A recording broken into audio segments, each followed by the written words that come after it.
다시 천보 10년에는 하란산에서 지내기를 2년 만에 어느 날 조괴라는 상인이 찾아와서 인사하고 물었다. 화상께서는 검남에 계셨던 일이 있습니까? 김화상을 아십니까? 대답했다. 모르오. 화상님을 쏙 빼 닮았습니다. 콧등에 사마귀가 있고 얼굴 윤곽이 그곳 화상님과 꼭 닮았습니다.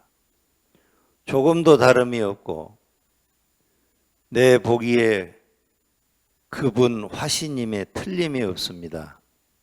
화상이 조괴에게 물었다. 그대는 검남에서 왔다고 했는데 그 화상은 당신에게 어떤 것을 가르치고 있었던가? 조괴가 답했다. 기억하는 일이 없어야 하고 염하는 일이 없어야 하고 잊어서는 안 된다고 가르치셨습니다. 저는 그 당시 이미 수계를 끝내고 물러나오려 할 때 그 김화상이 저한테 물으셨습니다. 어디로 가려고 하는가? 저는 대답했습니다. 고향집에 부모님이 계시므로 물러나서 귀성하려고 합니다. 그러자 김화상이 나한테 다시 물었습니다. 딱 잘라 기억하지 말고 딱 잘라 염하지 말고 딱 잘라 모든 것을 팽개쳐버리면 상쾌하게 모든 것이 사라진다. 그런데 그대 부모는 어느 곳에 계시는가? 저는 그때 이 말의 뜻을 모른 채 망연해 하다가 이제까지도 그 뜻을 잘 모르겠습니다. 저는 그 이야기를 지금 화상님께 올립니다. 화상님은 그 말을 듣자 바로 멀리 김화상을 마음속으로 대면했다. 네, 그 내용입니다. 내가 경전에 있는 얘기가 아니라 중국의 정중무상선사의 이야기를 여러분들께 전해드렸습니다. 내가 정중무상선사의 이야기를 여러분들에게 전해드리는 이유는 여러분이 일주일 후에 국제선명상대회에 간다고 얘기를 듣고 선명상에 대한 이야기, 그와 관련된 얘기를 오늘 내가 여러분들께 좀 해드릴까 해서 정중무상선사의 이야기를 했습니다. 이 이야기의 요체는 김화상이 검남에 있을 때, 검남에서 검남이라고 하는 곳에서 이렇게 머무르고 있을 때 조괴라고 하는 어떤 분이 출가를 한 거예요. 출가를 해서 수계를 하고 대화했던 그 내용을 조괴라고 하는 그 사람이 나중에 제가자가 되어서 정중무상선사가 사천성 성도에 계실 때 그곳으로 와서 정중무상선사를 뵙고는 이 얘기를 한 겁니다. 내가 검남에 있을 때 스님하고 똑같은 스님이 거기 계셨는데 그 스님이 나한테 이런 얘기를 했는데 내가 그 얘기가 무슨 말인지 몰라서 여태까지 내 머릿속을 떠나지 않고 있는데 사천성 성도에 와서 이렇게 뵈니까 스님이 그때 검남에서 뵀던 분하고 아주 똑같이 생겼는데 그분인지 아닌지 잘 모르겠습니다. 그러니까 정중무상선사가 조계한테 묻는 거예요. 그래, 그 사람한테 뭐를 배웠냐? 그 스님이 당신한테 뭘 가르치더냐? 그러니까 이 세 가지를 가르쳤다는 거예요. 다시 한번 들어보세요. 기억하는 일이 없어야 하고, 기억하는 일이 없어야 하고, 념하는 일이 없어야 하고, 잊어서는 안 된다. 이 세 가지를 가르쳤다는 거예요. 불교적인 정신으로 살아가는데 가장 기본이 되는 겁니다. 선사가 조괴라고 하는 사람에게 세 가지를 가르친 이것이 불교 언어가 동원되어 있지 않고 불교의 개념어가 동원되어 있지는 않지만 불교의 핵심 내용을 담고 있는 내용입니다. 특히 대승불교, 반야사상을 바탕으로 세상을 살려고 하는, 반야바라밀다를 바탕으로 해서 세상을 살려고 하는 사람들에게 핵심이 되는 요체로 이 세 가지를 말씀해 주신 겁니다.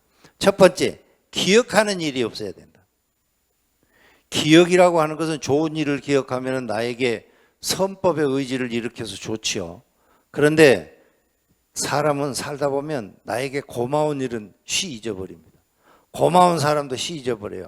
그런데 살면서 나에게 서운하게 했던 사람, 나에게 불행을 가져다 준 사람, 이런 사람은 안 잊어버리는 거예요.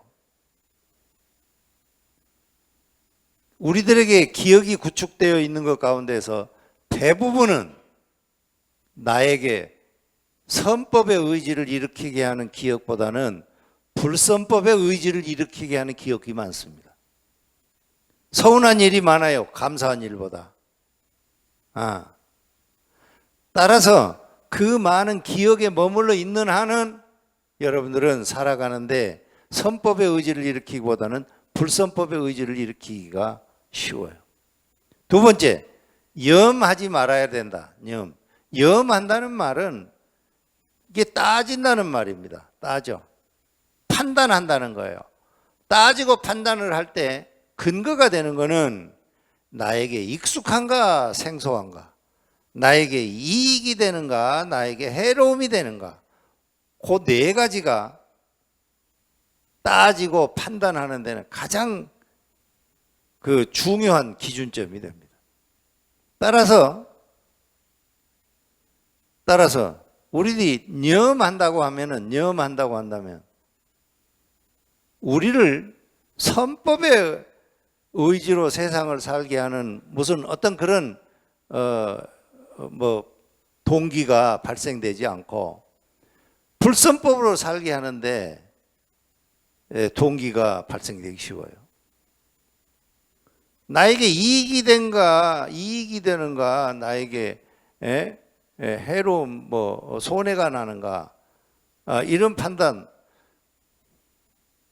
승가 제가를 막론하고 사람이 사는데 염하는 거, 따지는 거, 궁리하는 거, 그것의 가장 첫 번째 기준점은 이게 나한테 이로운가 해로운가예요. 이게 나한테 이로운가 해로운가. 유식에 그런 얘기가 너무 많습니다. 근데 정중무상선사가 조교한테 그런 거예요. 염하지 말아라. 따지지 말아라. 이런가 저런가 이렇게 궁리하고 따져서 판단하지 말아라. 판단해 본들 그거는 당신의 불선법의 의지만 더 구축하게 된다. 세 번째는 기억하지 말아라. 기억하는 일도 그렇죠.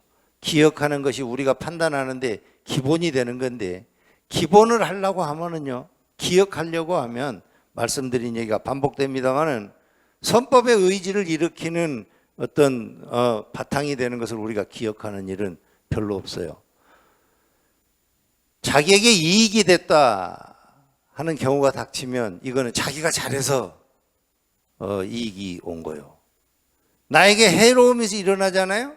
그러면은 자기가 잘해서 해로움이 일어난 게 아니라, 자기가 참 잘 못해서 해로움이 일어나는 게 아니라 어떤 놈이 와서 쑤쑥거려 가지고 이게 해로움이 됐다고 그렇게 생각을 하는 거예요. 따라서 기억이 구축되는 데에는요, 자기에게 해로움을 가져다 준, 일을 그르치게 해버린, 망치게 해버린 그때 그놈, 이런 것만 기억되기가 쉬워요. 그러면 어떻게 되겠어요? 그게 이제 사람의 됨됨이를 만들어가는 요소인데, 사람의 됨됨이. 그렇게 된다면은 불선법의 의지를 일으키는 요소만 나에게 많이 기억이 된다면 내 사람 됨됨이는 불선법의 의지를 일으키는 사람으로 살아가기에 딱 아주 맞는 못된 인격을 가진 사람이 돼버려. 그러니까 기억하지 말라는 거예요. 선법의 의지를 일으키는 것을 기억하지 말라는 말은 아니지. 그런데 기억을 하려고 하면 그런 기억은 별로 없단 말입니다. 공감이 돼요? 공감이 돼? 이 세 가지, 다시 얘기해요. 기억하는 일이 없어야 된다. 상에 머무르지 말아야 된단 말이요. 금강경에 가르치는 말 계속 그러잖아. 상에 머무르지 말아라. 상에 머무르지 말아라. 상에 머무르지 말아라. 옛날 어른들은 상에 머무르지 말아라 그러니까 그게 모양상자요. 그러니까 모양에 머무르지 말아라 이렇게 번역을 해요. 운어 스님 이래로 스님들이 다. 그 말이 무슨 말인지를 몰랐어요. 모양에 머무르지 말아라. 모양에 머무르지 않는다는 말이 무슨 말인고. 그런데 우리 신도들도 한 사람도 그걸 나한테 물어온 사람이 없어. 다 아니까 그러겠지. 에? 상에 머무른다는 말이 도대체 뭔 말입니까? 물어보는 사람이 한 사람도 없어요. 그거는 자기의 선입견, 자기의 고정관념 이런 것에 머무르지 말으라는 얘기야. 명심하시기 바라요. 내가 정중무상선사의 가르침 이거를 굳이 끄집어낸 이유는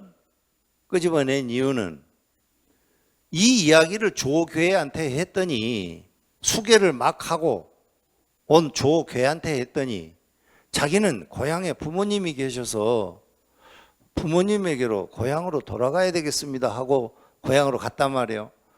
근데 그때가 언젠데 다시 사천성 성도로 김하상 정중무상선사를 찾아와서는 그때 이야기를 하는 거예요. 스님하고 똑같이 비슷하게 생긴 스님이 나한테 그때 검담에 있을 때 이런 법문을 했는데 그게 머릿속에 떠나질 않습니다. 나는 분명히 고향으로 간다고 했는데 부모님이 계신 고향으로 간다고 했는데 그 부모님이 어디가 있냐 이렇게 물었다 이 말이에요. 부모님이 지금 어디가 있냐 이렇게 물은 거예요. 고향에 부모님이 계신다고 했는데 부모님이 어디 계세요?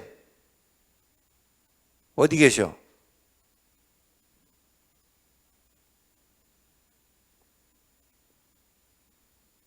부모님 어디 계시냐고 답해봐요.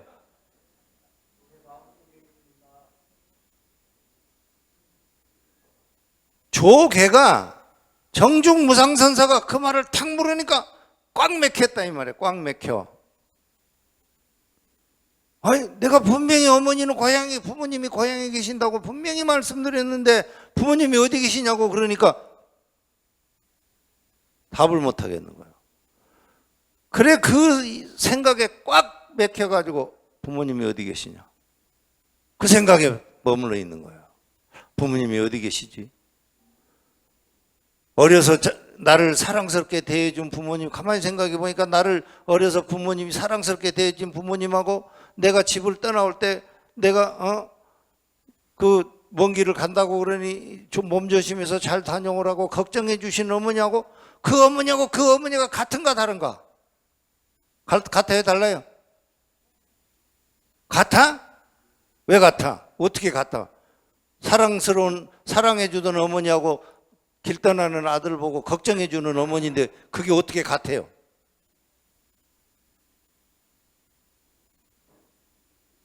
이 어머니가 어디 계시냐고 생각하니까 이 종이 안 잡혀버리는 거예요. 내가 국제 선명상 국제대회에 가는 여러분들한테 여러분들이 가가지고 뭐 그런 거 보니까 무슨 수계식도 하고 뭐 여러 가지 것들을 하더라고요.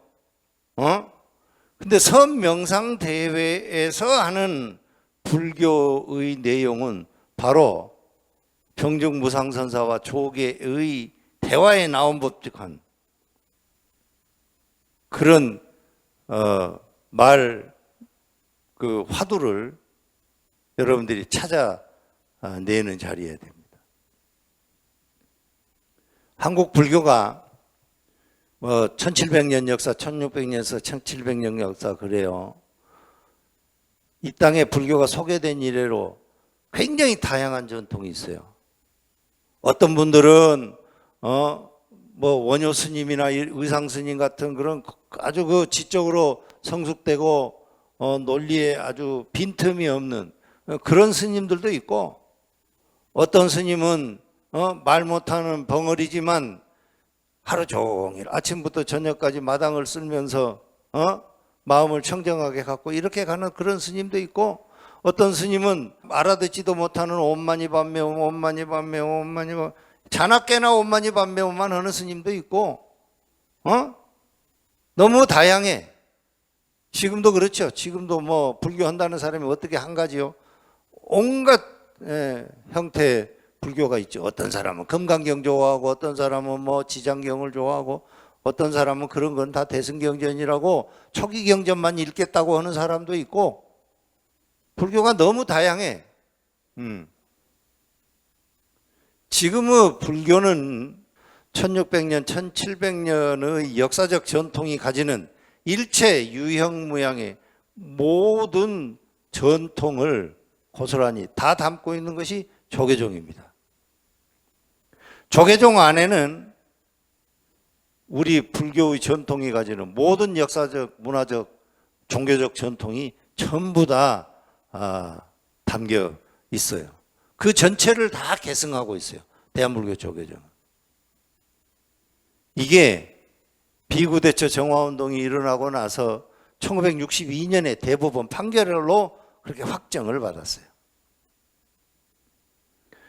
한국 불교의 역사적 전통이 가지는 일체 유형무형의 종교적 전통을 전부 다 합법적으로 계승한 게 조계종이요. 그런데 그 중구난방인 것을 중구난방이게 해버리면 안 되니까 조계종을 애초에 정리하던 스님들이 뭐 효봉 스님이니 이런 어른들, 동산 스님이, 금호 스님이니 이런 청담 스님이 이런 분들이 조계종을 가면 이렇게 중구난방인 조계종으로 둘 수가 없으니 조계종을 어떻게 종을 잡을 건가 하다가 간화선을 중심으로 해서 제종의 전통을 계승하자 이렇게 했어요. 따라서 조계종이라는 종단은 간화선을 중심으로 해서 제종을 융섭하고 계승하는 종교입니다. 종교 단체입니다. 조선시대 불교 보세요. 너무너무 어려웠죠.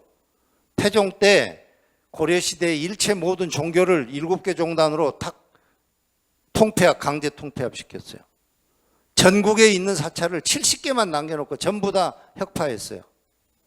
절에 있는 그 토지를 70개 사찰에 그 향화에 필요한 것만 남겨놓고 전부 다 혁파했어요. 뭐 그거는 그런 거는 뭐 국가를 건설하면서 그럴 수 있다고 봐요. 왜냐? 양인이 많아야 뭐 군역도 지고 부역도 하고 뭐 세금 내는 사람도 있고 그러니까 국가가 부강해지는 거죠. 태종 때 그래서 양인의 숫자가 120만 명이 늘었다는 거잖아요. 그 중에 16만이 사찰 노비라. 고려시대 중들도 뭐 형편없는 중들이지. 예? 평등하다고 하면서 그냥 사찰의 노비를 불법적으로 16만이나 데리고 있었다 그러니까 이게 무슨 집단이 이런 집단이 있었는지. 세종 때 가면은 7개 종단이 2개 종단으로 선교 양종으로 강제 통폐합돼요. 전국에 있던 사찰 중에 70개 중에서 36개만 남겨놓고 사찰의 모든 재산을 전부 혁파해버려요. 네. 그러고 나서 성종 때 경국대전이 반포되면서부터는 승려들의 도성 출입이 금지돼요.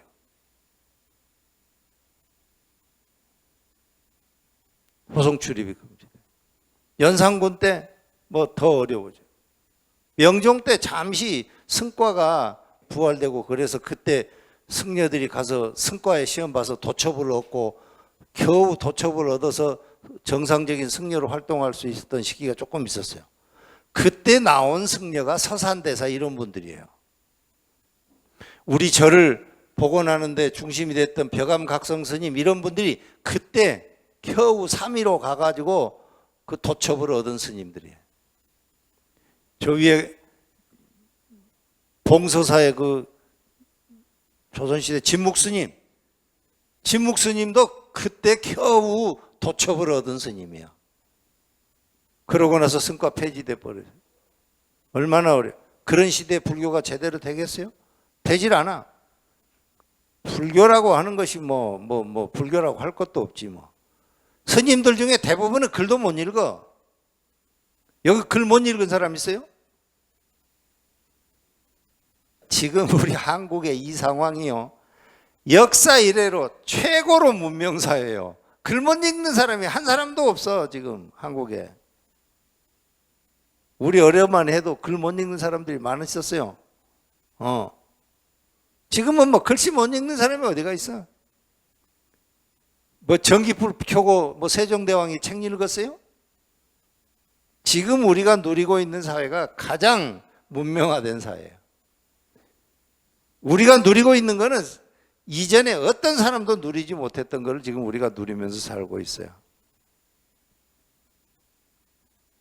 그런데 조선 말만 해도요. 조선 말만 해도 국가가 극도로 어려운 시기 아니었어요. 조선 말만 해도. 조선시대에 왕 50살 넘긴 왕이 뭐 별로 있어요? 그런 시대예요. 절의 스님들 어떻게 살았겠어요? 절의 스님들이 나같이 뭐 이런 정중 무상선사 어록을 읽어봤겠어? 조선시대 스님 중에 정중 무상선사 어록 읽어본 사람은 전부 다 털어놔도 없을 거예요. 누가 읽었을까? 정중 무상선사 어록을. 그런 시대. 거기에 무슨 간화선이 있었겠어요? 그런 시대에. 간화선이 우리 한국 불교 조계종에 자리 잡은 것은 얼마 되지 않았어요. 많이 되어봐야 120년, 130년 됐어요. 120년, 130년. 지금 이게 완주, 우리가 살고 있는 곳이 완주인데, 이 완주, 이 근처가 종교적으로 굉장히 중요한 분들이 태어나신 곳이요. 석전 박한영 스님이라고 있어요. 여러분 들어보셨어요? 석전 박한영 스님이라고. 이분은 석전 박한영 스님은 1870년생 정도 돼요. 1870년생.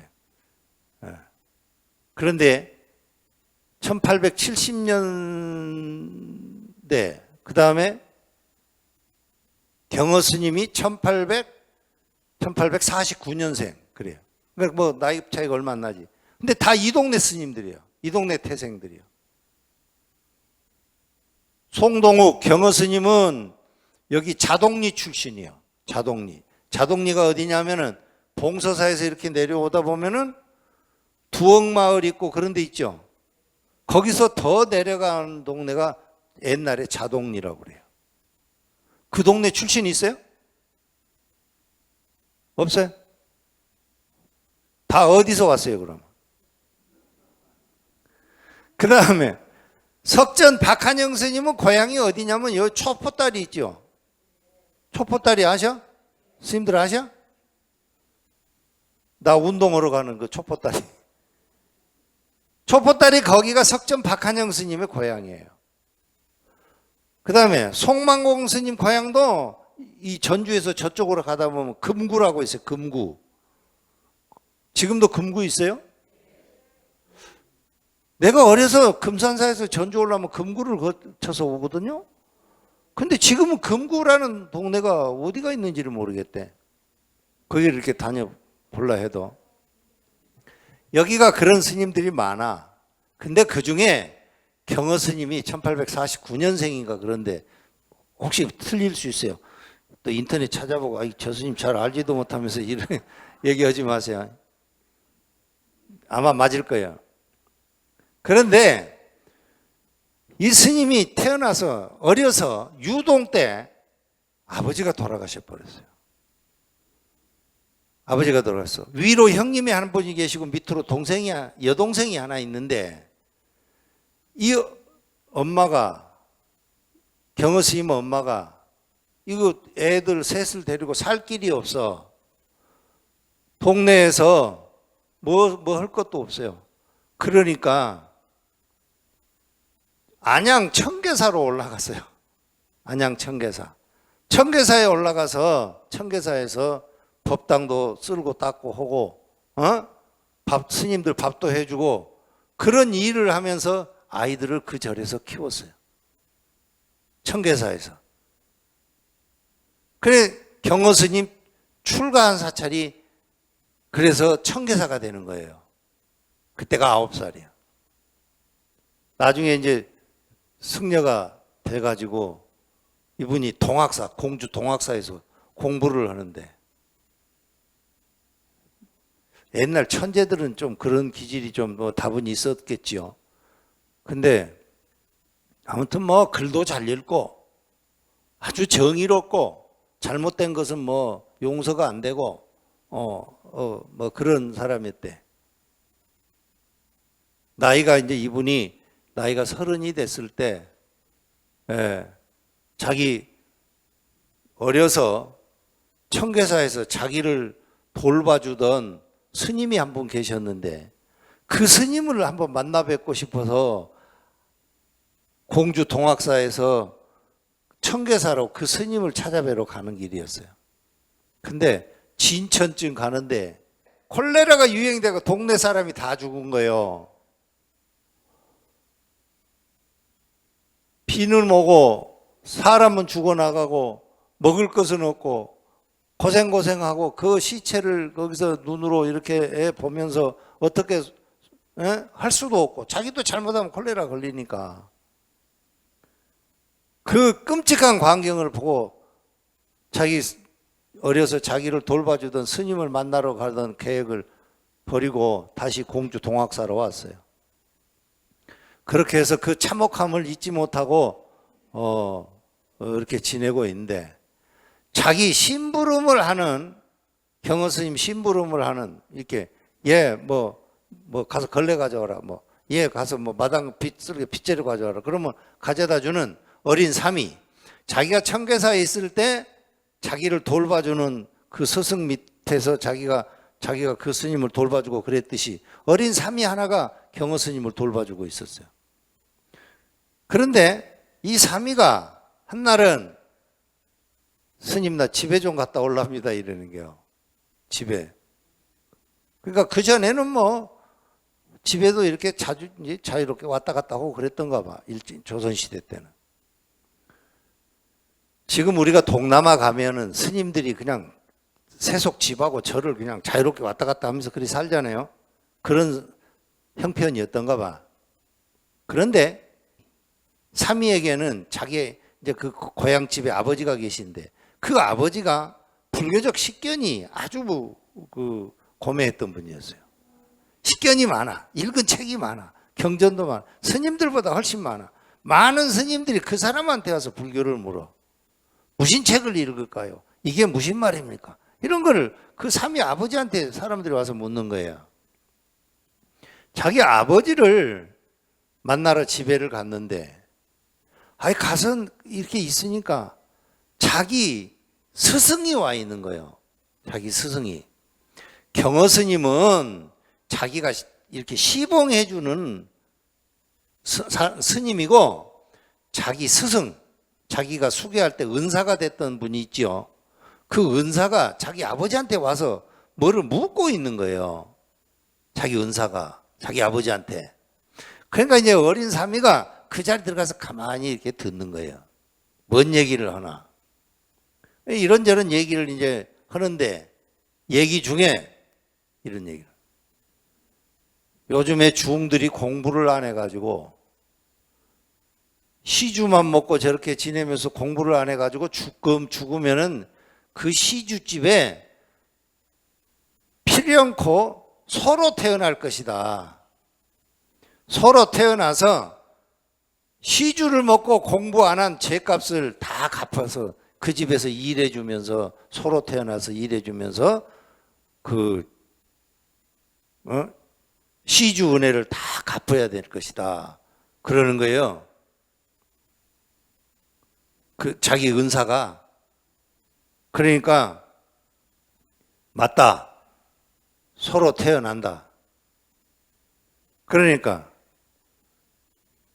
자기 은사가 자기 아버지한테 아버지한테 하는 말이 한 번만 태어난 게 아니라 3생을 서로 태어날 것이. 그 말도 맞다. 그러고 있을 때 3생이 아니라 10생을 서로 태어나서 은혜를 갚아도 다 못 갚을 것입니다. 이러는 거예요. 그러니까 자기 아버지가 그 말을 듣고 그 말도 맞다. 이러니 어떤 말이 맞는 거야?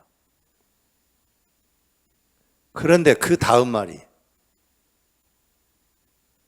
자기 뵈러 갔던 아버지가 아버지를 찾아온 자기 은사한테 하는 말이 서로 태어나기는 태어나는데 곧불을 뚫을 코가 없이 서로 태어난다 이러는 거예요. 그러면 이 삼위가 생각을 하는 거예요.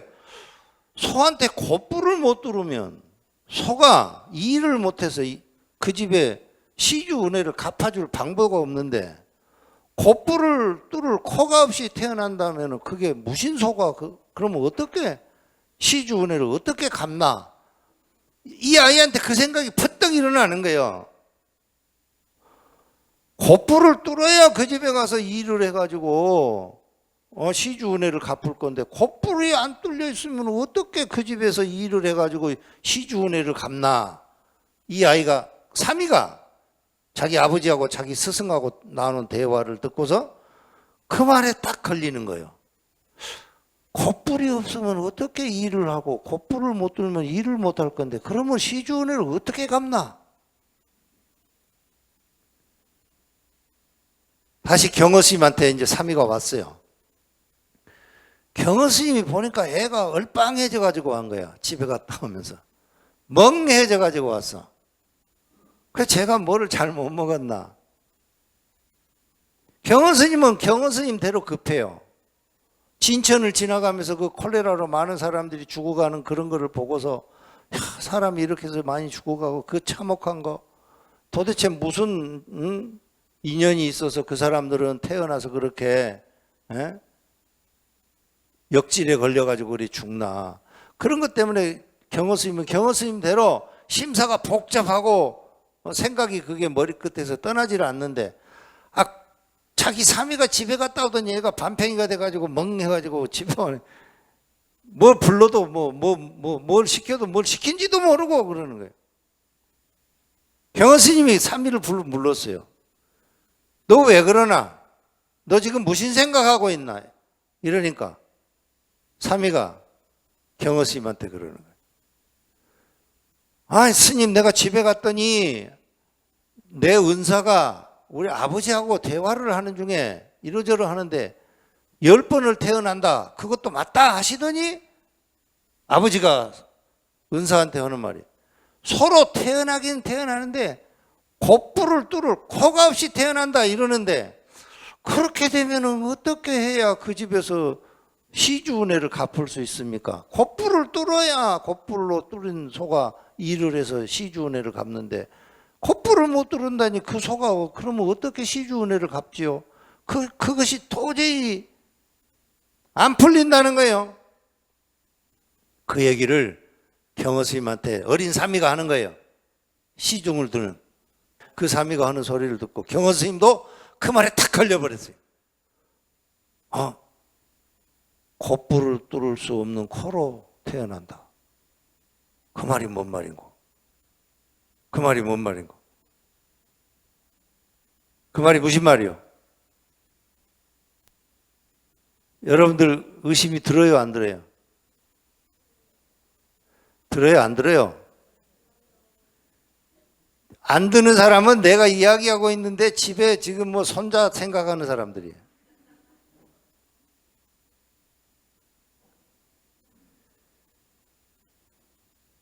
간화선이라는 거는요, 그런 거예요.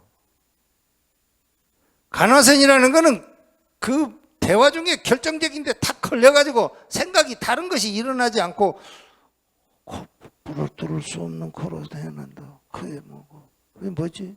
그게 뭐지? 그 안에 의심이 딱 머물러 있어야 돼요. 그렇게 걸리는 것이 간화선이야. 걸리는 게. 경허 스님이 그거를 통해서 생사가 없다는 것을 알으셨어요. 아, 죽고 사람이 태어나는 것도 없고 죽는 것도 없고 그냥 변화할 뿐이로구나. 그냥 흘러가는 것일 뿐이로구나. 요즘에 뭐 과학에서는 블랙홀이 돼버리면 거기에는 시간도 사라져 버린다고 그러는데 그 말은 뭔 말인지는 모르겠지만 말로는 이해할 수가 있어. 왜냐? 블랙홀이라는 거는 그런 것을 전제로 만들어 놓은 말이니까. 그런데 화두라는 것은요, 그 속에서 시간도 잊어버리고 나도 잊어버리고 뭐지 하는 의심만 남아있는 것, 그것이 간화선이에요. 경허 스님이 그거를 통해서 생사가 없는 것을 알았어요. 번뇌와 지혜가 둘이 아니로구나 하는 것을 안 거예요. 그걸 통해서. 그래서 경허 스님이 그 깨달음을 얻고 나서 1880년, 1882년 이럴 때 동학사에서 나오셨어요. 그래가지고 서산의 천장암 이런 데 가서 자기 어머니 봉양도 하고 그러면서 지내다가 나중에 해인사 와서 해인사에 선방을 열었죠. 그게 우리 한국의 최초의 선방이에요. 한국의 최초의 선방. 해인사 법당을 바라보고서 오른쪽에 퇴설당이라고 있어요. 지금은 이제 그 방을 주지실로 쓰는데 거기가 경허 스님이 최초로 냈던 선방입니다. 책 보고 이러는 것도 좋은데 참선해야 된다. 참선을 해서 간화선을 해서 이 말에 딱 걸려서 의심덩어리로 탁 머물러서 거기에 머물러 있으면 다 해결된다. 이렇게 가르치는 것이 간화선인데 그거를 경허 스님이 최초로 가르치기 시작한 겁니다. 그게 1890년, 1900년대 그래요.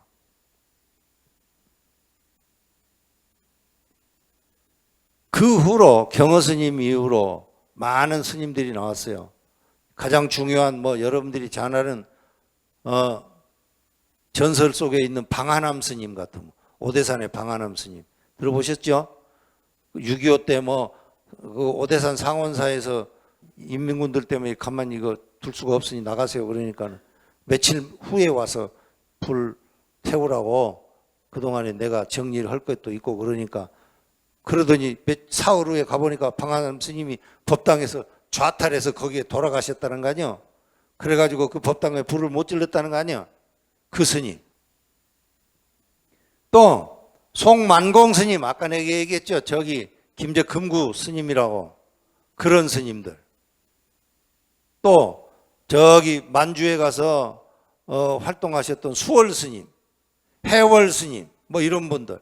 그런 분들이 경허 스님의 그 간화선 그걸 가지고 다른 것도 있지만 그런 그 간화선을 중심으로 한 불교를 계승해 오고 사람들에게 이렇게 가르치고 그래 내려온 전통이 지금 한 20년, 30년 됐네. 간화선 전통이. 그러면서 우리 대한불교 조계종은요. 1600년의 역사, 1700년의 역사적 전통을 온전히 다 계승하고 있지만 그것을 대표하는 수행법은 간화선으로 하자고 하는 것에 사람들이 다 공감하고 있는 거예요. 그러니까 선명상대회에 가면 이런 것은 알고 가셔야 돼요. 에? 내가 또 명상 그러니까 나는 그런 말이 싫어요. 명상 그러니까 이게 명상이 이게 간화선은 아니잖아요. 간화선은 분명한 거예요. 아까 내가 정중무상선사 얘기를 듣고 그 조계라고 하는 상인이 아니 고향에 부모님한테 간다 했는데 그 말을 들은 그 스님이 그럼 부모님 어디 계시냐고 물어보니까 그럼 부모님 어디 계시지? 정중무상선사는요, 자기가 고향에 부모님한테 간다고 얘기하기 전에는 우리 부모님에 대해서 조계 생각에 내 부모님에 대해서 일도 생각한 적이 없어요. 내가 얘기하니까 그때야 정중무상선사는 그 얘기를 듣고 아, 제같이 부모님이 계시는 데로 가려고 그러는가 보구나. 그 고향 마을로 가려고 하는가 보구나. 이런 생각을 하면서 역으로 물은 거예요. 그래, 네 부모님 어디 계시냐? 마음을 익힌 그 자리에 부모님이 있는 거 아니에요. 그죠? 네? 마음을 일으킨 그 자리에 부모님이 있는 거예요. 생각을 안 해주면 부모님 없어요. 우리가 생각을 해주고 알아차려주고 전화 한번 해야 되겠다는 생각이 일어나면 부모가 있는 거예요. 가만히 있어버리면 부모가 뭐 어디가 있어요. 그 말에 조계가 걸렸듯이 삼위의 말을 듣고 경허 스님이 딱 걸리듯이 그렇게 걸려서 옳고 그름 뭐 생사의 문제, 괴로움의 문제, 중도의 문제 이런 것들을 한 방에 딱 정리하는 것. 일체의 모든 것은 내가 생각으로 내 판단으로 알아차린 것에 지나지 않는구나라고 하는 것을 여실히 아는 것. 그걸 갖다가 불교에서는 여실지라고 그래요. 여실지. 따라서 해보세요. 여실지. 여실하게 알아차린다 해서 여실지 그래요. 그걸 대승불교를 했던 분들은 반야바라밀이라고 그럽니다. 그렇게 종합해 가는 것이 불교예요. 근데 무슨 뚱딴지같이 또 명상 그러니까 이게 명상은 그 힌두교에서 하는 거 아니야. 그죠? 힌두교에서 하는 거예요. 힌두교에서. 간화선 선명상대회에 가면서 우리 종단의 이런 계통 같은 거를 좀 정확하게 아시고 가시는 게 좋다. 아시겠죠? 옳고 그르고 그런 거 없는 거예요. 내가 판단하니까 옳고 그런 것이 있는 거지. 본래 그것이 옳고 그런 거요? 그런 거 없는 거예요. 그걸 반야바라밀다라고 한다. 그런 정신으로 살아가게 다리목 역할을 해주는 것이 간화선이다. 그렇게 하세요. 수고했어요.